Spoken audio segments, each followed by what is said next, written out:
Welcome to Cold Case Nights. Tonight, we're stepping away from the bright lights and the hard, dry data we usually dig into, and we're venturing out into the chilling, mist-laden waters off the rugged southern coast of South Korea. We're going to look at a historical mystery that has literally baffled naval investigators for over 4 decades. Usually when a ship encounters a tragedy at sea, the ocean gives something back, right? You get a debris field, maybe an oil slick, or at the very least, a desperate mayday call on the radio. But this case forces us to ask a really unsettling question. What happens when every single logical explanation just completely falls flat? We're looking at the eerie, incredibly sudden disappearance of a modest, hardworking coastal trawler known as the Chongbom 5, a ship that didn't sink, it didn't burn, it simply surrendered its entire crew to the void. Okay, I want you to picture this scenario in your mind's eye for a second. It's dusk. You're navigating through this dense, suffocating coastal fog, and you're surrounded by dark, choppy ocean swells that stretch endlessly in absolutely every direction. The only sound is the rhythmic crashing of water against your hull. And then suddenly, a silhouette barely visible against the misty horizon emerges right in front of you. As you cautiously pull up to it, you realize it's a perfectly intact ship. It's structurally completely sound, it's floating upright, just peacefully drifting on the current. But as you pull alongside it and call out into the gloom, there is just absolute, deafening silence. Not a single voice answers back. The entire crew has simply vanished into thin air, leaving their vessel behind like a floating tomb. To piece together exactly what happened in that fog, we really need to look at the human element at the very center of this ghost ship. Now that number right there, 5, that isn't just some cold statistic on a dusty marine casualty report. We're talking about 5 living, breathing guys with families waiting for them back on shore. And it's absolutely crucial to point out that these men were not amateurs taking some reckless joyride into treacherous waters. No way. These were 5 highly experienced, battle-hardened fishermen who had worked these specific rugged southern coastal waters for decades. They intimately knew the moods of the sea. They understood the local weather patterns way better than most meteorologists do today. And they were embarking on what was supposed to be a completely routine, run-of-the-mill 3-day run. They knew exactly what they were doing.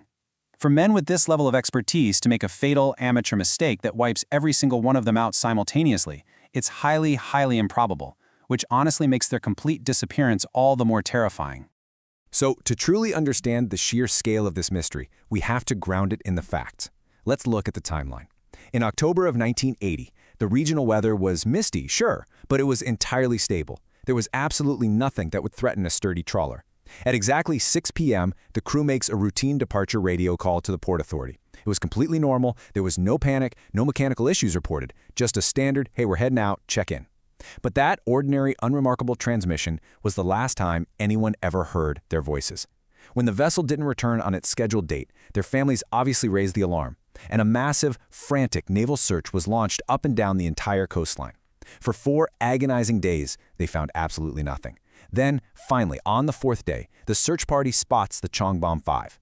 It's drifting completely aimlessly, a full 20 miles off its intended course, just being carried along by the whims of the tide.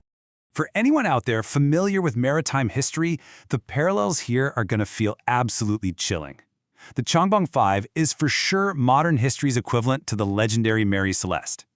Just like that famous ghost ship from the 1800s, the Chongbom 5 was found completely intact. Both of these ships were structurally sound without a single breach in their hulls.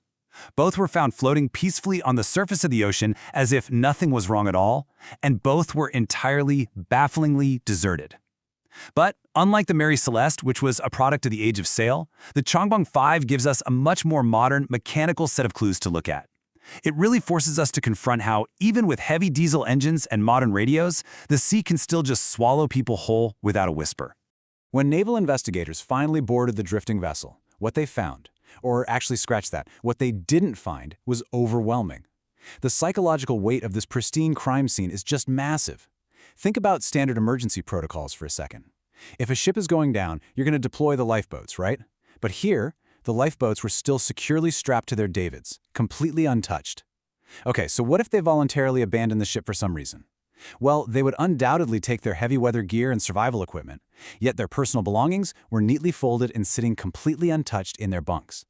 And if there was some sort of mutiny or foul play, investigators combed every square inch of that deck and found absolutely zero signs of a struggle, No bloodstains on the deck plating, no spent shell casings, no evidence whatsoever of piracy. Just this eerie, heavy stillness. To really grasp how utterly sudden this vanishing was, I want you to imagine stepping down into the ship's cramped galley alongside those first investigators.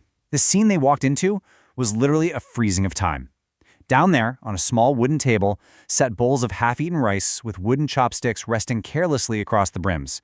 A kettle was sitting on a completely cold stove. It's an eerily perfect snapshot of an interrupted meal.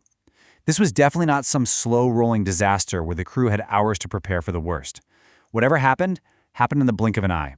Everything looked incredibly normal, as if the crew had just stood up from their dinner for a brief second, fully intending to sit right back down and finish their food. But they never came back. Now, naturally, you might be wondering, did the ship just suffer a catastrophic, unfixable mechanical failure? Did they have to jump into the water? Let's take a look down in the engine room. When the naval engineers went below deck to inspect the machinery, they found the primary and reserve fuel tanks were still half full. There was plenty of diesel left to get these guys home. But more importantly, the engine itself was fully operational. In fact, it was in great condition. Mechanically speaking, it had only stalled out because it had been left idling for days on end. If you leave a marine diesel engine running at a low idle without a load for that long, it eventually fouls its injectors or loses usable fuel pressure and just dies out. So, the ship was totally functional. It was essentially just sitting there waiting patiently for a crew that had ceased to exist. I mean, why on earth would 5 seasoned fishermen voluntarily jump from a perfectly working ship without taking a single lifeboat? And this brings us to what is undoubtedly the most chilling piece of evidence left behind on the Chongbom 5. Investigators found the captain's logbook just laying open inside the dark, timber-lined wheelhouse. The pen was still sitting right next to it, and the very final entry in that logbook was an abruptly unfinished sentence. It literally read, "Strange radar anomaly just 3 miles north of our position." And then nothing. The ink just stops. The sentence hangs there forever. Think about the sheer terror of that exact moment. What could possibly appear on a vintage green radar screen, shifting around in the fog, that would prompt a seasoned captain to stop writing mid-sentence, step out onto the deck, and never, ever return? It was the very last thing the captain recorded before all 5 men vanished. So, over the decades, maritime investigators, military historians, and armchair detectives have pored over these agonizing facts, and it's basically led to 2 starkly different prevailing theories. Theory 1 suggests a freak, highly localized natural occurrence. We're talking sudden, massive rogue waves that somehow managed to wash the entire crew overboard simultaneously, while they all just happened to be out on deck investigating that anomaly. Theory 2, on the other hand, points to the extremely tense geopolitical climate of October 1980. This theory suggests the crew fell victim to covert operations or military interception amidst the high Cold War tensions in the region at the time. Now, as an explainer, it is absolutely not my job to pick a side here, but we do have to point out the persistent flaw in both of these ideas. Neither theory fully explains why a perfectly functional ship showed 0 signs of impact, 0 water damage in the cabins, and absolutely 0 signs of boarding, gunfire, or struggle. The evidence is forever frozen in time. A half-eaten meal on a wooden table, idling diesel engines choking on their own exhaust, and a chilling, unfinished sentence about a strange anomaly shifting out there in the coastal fog. 5 highly experienced men gone in a flash, leaving a perfectly functional ship drifting aimlessly on the current. So I'm going to leave this entirely up to you. What do you think caused the crew of the Chongbom 5 to disappear without a trace? Did the sea take them, or was it something else entirely? Drop your thoughts and your best theories in the comments below. Thank you so much for joining me tonight. Please share, subscribe, and like this explainer to support more deep dives into this and other historical mysteries. Until next time, stay curious.